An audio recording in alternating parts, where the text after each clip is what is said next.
halkan aan ku suganahay waa garoonka weyn ee degmada Balcad Dr. Ayub Stadium waxa diyaar garowgii ugu dambeeyay ku sameynayaan iskuulka Macluw Abigar kuwaas oo diyaar garow ugu jiro tartanka iskuulada kaas oo sanadkan wax badan laga bedelay maadaama sanadkan lagu soo daray tuulooyinka degmada Balcad tartanka iskuulada degmada Balcad ayaa dhawaan la rajeenayaa inuu ka furmo garoonkan weyn ee Dr. Ayub Stadium diyaar garowgii ugu dambeeyay ay ku jiraan waxa hal iyo laba ka weydiin doonaa ciyaartooyda macallimiinta iyo sidoo kale maamulayaasha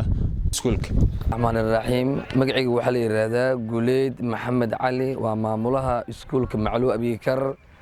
diyaar garow ugu dambeeyay ayaa maad sameeynayna oo aalmeeytida ku qaadanayna maalinteeni waa ujeedaa si kooxdeedii Macluw Abigar tababar ugu qaadanayso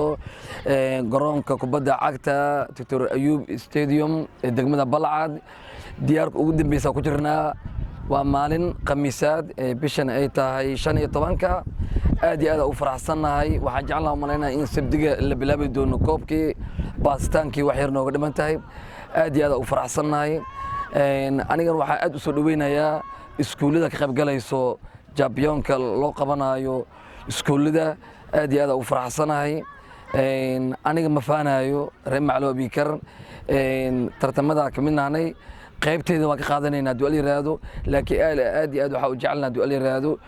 inuu koobkii oo hanto du'al yiraahdo iskuulka Macluw Abigar du'al yiraahdo insha Allah anigoo ah magacayga Maslaxad Qaadir waxaan macaan u ahaa dugsiga sare dhexe ee Macluw Abigar waxaan rajeynayaa in sanadkan oo noqdo insha Allah. Assalamu alaykum warahmatullahi ta'ala wa barakaatuh anigoo ah magacayga Anwar Abuukar Maxamuud ka oo ka tirsan xulka Macluw Abigar maanta waxaan ku jirnaa tartan waxaan rajeynaynaa guul waxa arkayay